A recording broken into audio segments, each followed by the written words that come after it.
Hello everyone, so we are going to see today the relation between omega-3 and omega-6 fatty acid and cancer.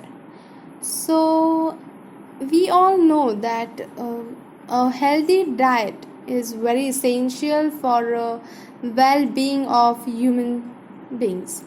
So here omega-3 and omega-6 fatty acids, they are very essential to include in our diet in order to avoid various diseases including cancer risk. So according to the researchers, it is said that there is a link between omega-3 and omega-6 fatty acids and the cancer risk in the development of the cancer. So let's see how it takes away.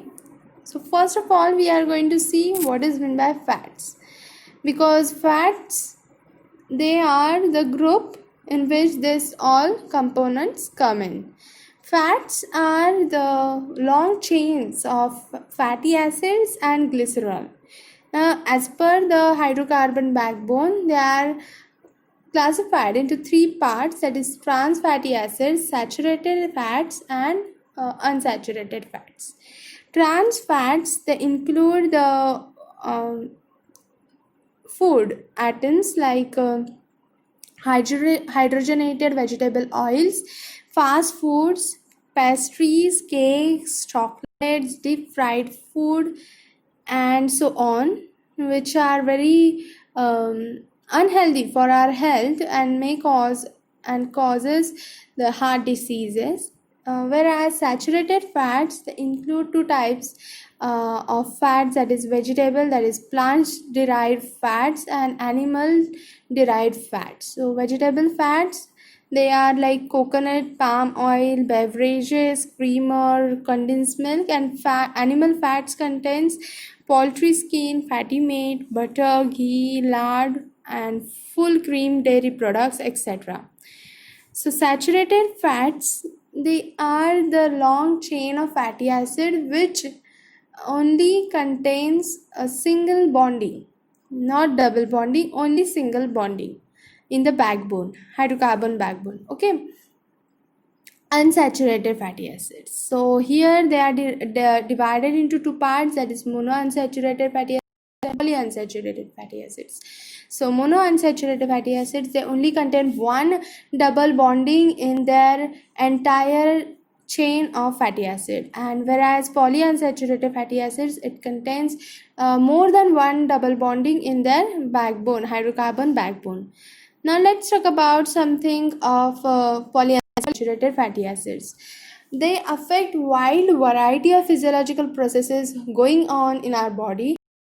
So they are far more better than the saturated and trans fatty acids, which increase the risk of cancer. As we are talking about with respect to cancer, I am going to relate each and everything with the cancer and the related diseases which can cause cancer. Okay, so here omega-3 and omega-6 PUFA, that is polyunsaturated fatty acids, they are the two main groups of PUFAs. Now omega-3 fatty acid, first of all, they are obtained from oil forms in certain types of fish, vegetables and other plant sources. They are not made by our body, they are therefore called as essential fatty acids, and therefore they should be consumed through our dietary sources. That is also possible, like if there is high level of omega-3 fatty acids, then it may cause artery diseases or heart diseases or even lead to the stroke, which is very dangerous. So moderate consumption of omega-3 fatty acids is important for a healthy life. Next, in the next slide, can see that there are 10 top foods which we can eat for consumption of the omega-3 fatty acids. Some of them are flaxseeds, chia seeds, salmon fish, walnuts, firm tofu, shellfish, oysters, canola oil, navy beans, Brussels sprouts, avocados. Now these all are the rich sources of omega-3 fatty acids. The next is omega-6 fatty acid. Omega-6 fatty acids, these are found in various kinds of vegetable seeds and also nuts. They are good for our heart when they are eaten in the moderate amount.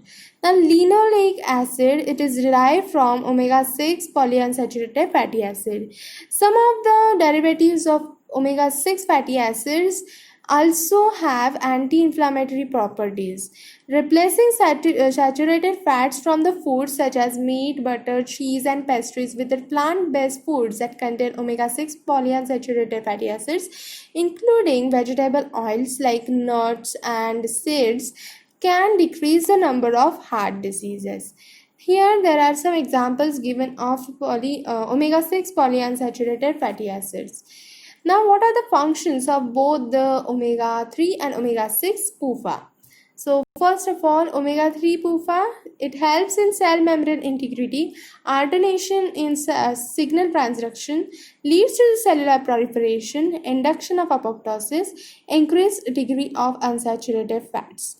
Whereas, omega-6 polyunsaturated fatty acids helps in cell membrane structures, regulating the cell membrane structure, fluidity and permeability also. Now the next factor here we are going to study is cancer. Now cancer, as we all know, means the uncontrolled cell growth. The cells in our body, they are renewed and replaced constantly through a process which is characterized by cell division and cell death. It is a group of more than 100 diseases which originate in different parts of body, and also some may originate in the tissues that represent different subtypes. Now cancer can be either benign or malignant. Now what is meant by benign? Benign is something which is tissue organ specific. It will never pass from this organ, one organ to the next organ. Okay, so benign cancers are mostly less harmful than malignant. Malignant cancers are the cancers which pass on from one organ to the another organ. For example, a person has is passing through a colorectal cancer and it gets cured eventually, and over the period of time as he goes on, he may develop maybe a lung cancer. So this is what? This is the transfer of the cancerous cells from one part to the another, cancerous material from one part of the to the another. So this kind of cancers, they are called as malignant cancer. Now there are three main types of cancer which we are going to study with respect to omega-3 and omega-6 fatty acid functions. But the overall cancer cases found over the world, the colorectal, prostate and breast cancers are widely found cancer cases. So according to the researchers, dietary intake of omega-3 and omega-6 PUFA are studied according to the risk with respect to the colorectal, prostate and breast cancer. Now here there is a information chart given by American Cancer Society, in which they have project share of new cancer diagnosis in US in 2020 by gender. So here you can see in women the highest rate of is of breast cancer, then it is lung cancer, then it is, whereas in men's we can see the prostate cancer is of highest rating, then comes the lung cancer and then the colorectal cancer, then bladder and melanoma cancer respectively. First of all, we are going to see colorectal cancer, which is the second leading cause of cancer death in women and third for men. Also, it is called as bowel cancer or colon cancer or rectal cancer. Fish and marine omega-3 PUFA intake appear to be positively associated with the risk of distal colon cancer in both men and women, and inversely with the risk of rectal cancer in the male. According to the researchers, there is no evidence found in the association between fish omega-3 and omega-6 PUFA intake and colorectal cancer. In an analysis, marine omega-3 PUFA intake tended to be inversely associated with the colorectal cancer in males. The next is prostate cancer, most common cancer to affect the males in United States. It is highly treatable in early stages. It begins in the prostate gland, which provides seminal fluid for nourishment of sperm. The alpha-linolenic acid ALA intake was unrelated to the risk of total prostate cancer. Eicosapentaenoic acid and docosahexaenoic acid intakes were related to lower prostate cancer risk. Increased dietary intake of alpha-linolenic acid may increase the risk of advanced prostate cancer. Now, breast cancer. The breast cancer, it is the most common form of cancer in the woman all over the world. Dietary fatty acids, especially omega-3 polyunsaturated fatty acid, believed to play important role in reducing the risk of breast cancer. Evidence has also shown that the fish consumption or intake of long chain of omega-3 PUFA such as eicosapentaenoic acid and docosahexaenoic acid are beneficial for inhibiting mammillary carcinogenesis. The evidence regarding alpha-linolenic acid, however, is equivocal. So here you can see the ductal carcinoma in situ, abnormal cell growth in the mammillary ducts, and therefore you can see the difference between normal duct and the